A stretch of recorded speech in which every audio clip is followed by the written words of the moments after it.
Bonjour et bienvenue sur la chaîne YouTube Real Data Hero en français pour la présentation de nos analyses graphiques des données officielles relatives au Covid-19. La vidéo de détective statistique d'aujourd'hui se penche sur la prédiction de l'évolution de la population et du nombre de décès au cours des 30 prochaines années en Suisse sur la base des connaissances actuelles.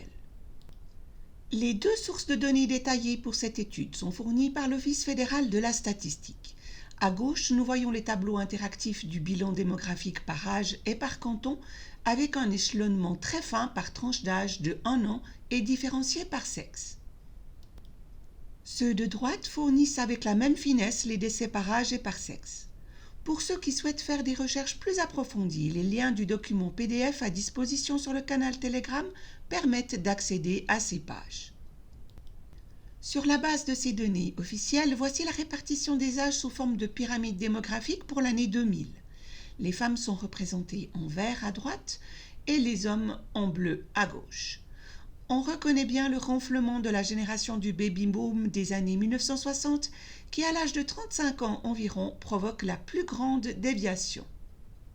Le diagramme à barre de droite montre le pourcentage de décès de chaque tranche d'âge. Il commence statistiquement à environ 60 ans. On peut également constater que dans les tranches d'âge plus élevées, les femmes sont plus nombreuses et que leur taux de mortalité est plus faible que chez les hommes. Si l'on suit le déplacement des classes d'âge du baby-boom en 2010, au-delà de 2015, jusqu'en 2020, ou à la poussée de croissance particulière due aux générations du baby-boom, s'ajoute entre guillemets un ventre supplémentaire chez les 30 à 40 ans que je qualifierais de ventre migratoire car il ne se construit pas à partir des chiffres des jeunes. Considérons les pourcentages de mortalité des hommes et des femmes en comparaison ici en 2019 et ici en 2020. Il apparaît clairement que le pourcentage de décès des femmes est nettement inférieur à celui des hommes et n'augmente que très peu en 2020 par rapport à 2019, alors que les hommes font un bond en avant significatif.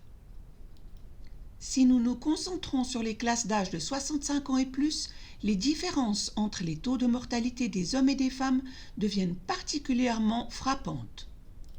Si nous comparons le changement de 2019 à 2020 ici chez les hommes, il est clair qu'une augmentation de la mortalité ne devient perceptible qu'à partir de 80 ans vers le haut. Et ceci de manière particulièrement frappante au-delà de 90 ans. Ici, le Covid-19, mais aussi l'ensemble des mesures mises en place pour protéger les personnes âgées, semblent s'être combinés pour créer une situation problématique et renforcer particulièrement la mortalité des hommes âgés. Si l'on considère également les femmes, on constate une augmentation relativement faible du taux de mortalité à partir de 85 ans environ, mais les différences par rapport aux hommes sont nettement moins importantes que l'année précédente. Les raisons de cette différence devraient, à mon avis, faire l'objet d'une recherche approfondie. Si je dispose maintenant des chiffres détaillés des décès des dernières années pour chaque tranche d'âge, il est possible de prévoir l'évolution future de manière simplifiée. Avec les chiffres de la population et les taux de mortalité en pourcentage de chaque tranche d'âge, il est maintenant possible d'augmenter les chiffres de population respectifs d'un cran chaque année en tenant compte du taux de mortalité moyen et de calculer ainsi les taux de mortalité. L'hypothèse simplifiée pour ce modèle de calcul néglige les mouvements migratoires. Nous partons donc du principe que les habitants en 2020 passent à la tranche d'âge supérieure uniquement par vieillissement et qu'un pourcentage statistique décède à chaque fois. Nous pouvons ainsi observer l'impact des baby-boomers sur la mortalité dans les années à venir.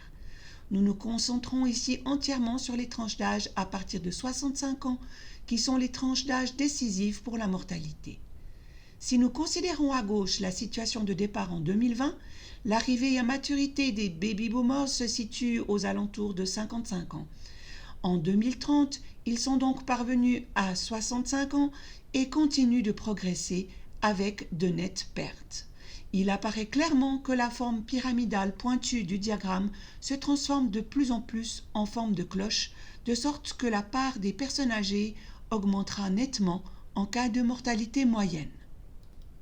Si nous ne suivons que l'évolution de la population à partir de 65 ans, le nombre de personnes âgées doublera à peu près entre 2000 et 2050 et le facteur de multiplication sera de 1,53 par rapport au chiffre actuel de 2020.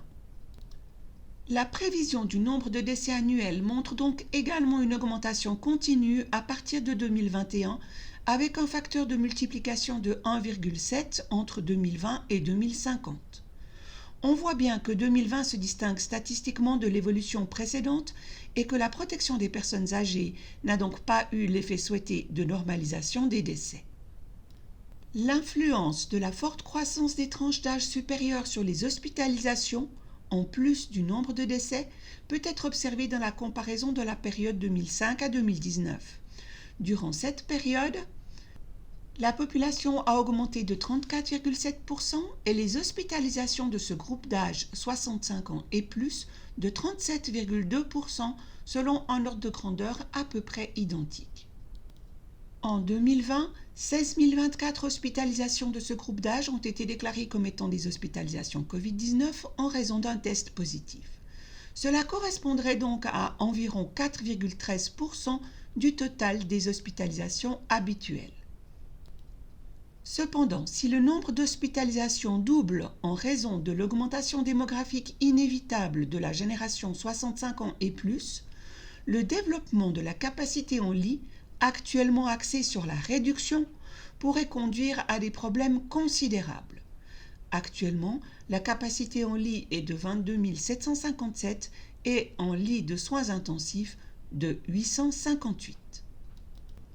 Pour une population à peu près équivalente à 200 000 personnes près, l'Autriche dispose de 62 873 lits hospitaliers en 2020 et d'une capacité USI de 2 635 lits, chiffres tous deux environ 3 fois plus élevés qu'en Suisse.